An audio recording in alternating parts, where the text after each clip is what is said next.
Okay, in this video, we're going to take a look at how to determine K if the enclosed region has an area of 5 1/3 units. So it appears we have these two functions. We have y equals x squared and y equals k, some constant. And we're asked to find k if we know that the area is equal to 5 1/3. This question, we're going to be applying a lot of algebra techniques and strategies, and combined with a little calculus, and kind of work through step by step to see if we can solve this. So the first thing we're going to do is recognize that 5 1/3 is the same as 15/3 and 1/3. So I can also write this as 16/3. That's just a number trick. That's going to come in handy later on. When we have this intersection, I'm going to drop a perpendicular from the point of intersection, and maybe we can find this x value. So when you do integration problems, it's important to find the bounds of integration. So we're going to figure out when does k equal x squared. So for what values of k are going to equal x squared? Find the square root of both sides, and we're going to have plus or minus the square root of k is equal to x. So that tells us that this intersection happens when x is equal to the square root of k, and this other intersection happens at the opposite of the square root of k. To kind of simplify this, I notice that there's symmetry in the quadratic. So if our total area is 16/3, I'm going to say that half the area is 8/3. Okay, so now I'm going to spotlight this rectangle that we have right there. I'm going to just redraw this rectangle. And we have this function, which is a parabola. And this right here is the coordinate square root of k, and this line happens at k. Okay, so the area of this rectangle, is going to be the height times the base, or base times height. So the area of the rectangle is k times the square root of k. And that's also equal to the sum of its two parts. I know that this first part, the top part, is 8/3. And then I have to add this bottom area. But from calculus, this bottom area, this area under the curve, is going to be the definite integral from 0 to the square root of k of the function, which is x squared, with respect to x. Okay, so we have this equation, and I'm going to rewrite this to kind of solve for the integral. I'm going to say that k, radical k minus 8/3 is going to equal our integral.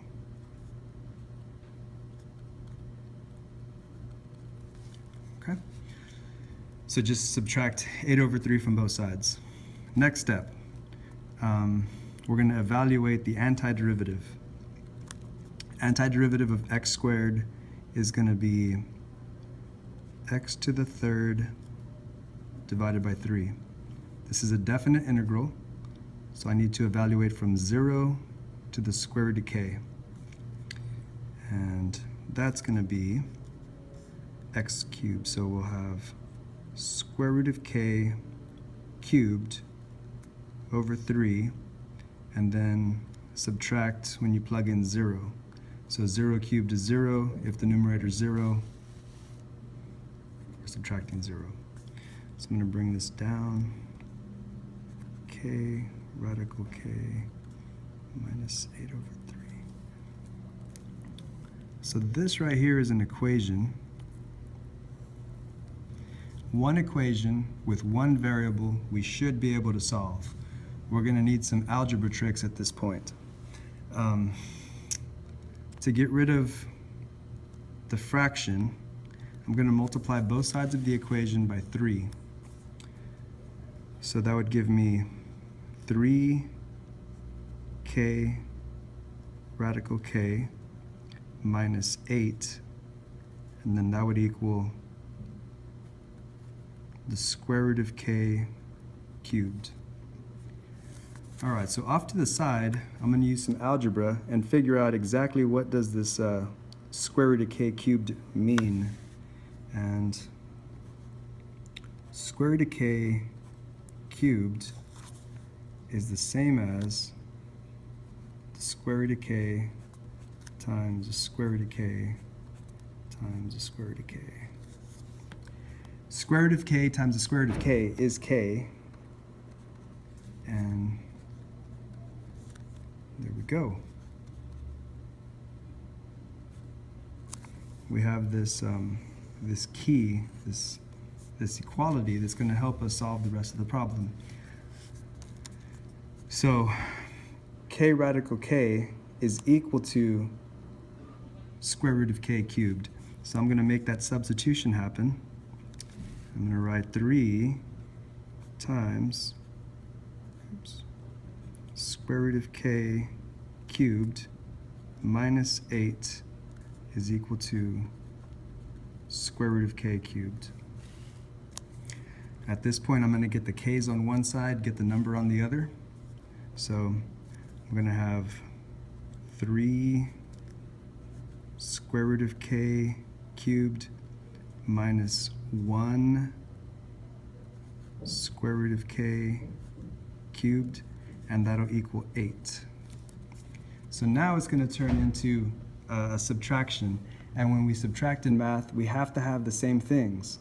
In class, I always talk about 1 apple plus 5 apples are 6 apples, or if you have 3 apples minus 1 apple, that's kind of what this is saying here. So we have 3 square root of k cubed minus 1 square root of k cubed. So when you do that subtraction, 3 minus 1, we're going to have 2 of these square root of k cubes, and that's equal to 8. Divide both sides by 2. Square root of k cubed is equal to 4.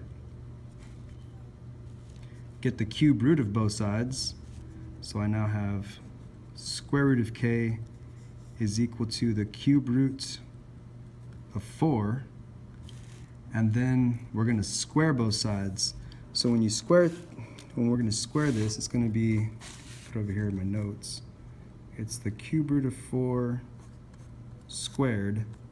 That's going to mean the cube root of 4 times the cube root of 4, and that's going to equal the cube root of 4 times 4, which is equal to the cube root of 16. So when we square both sides, we're going to get our answer. K is equal to the cube root of 16. So rewind, recap. We have area given, and we have to solve for the constant, break the problem up into a rectangle, evaluate the definite integral, a lot of algebra. The answer is the cube root of 16. This problem was done without a calculator.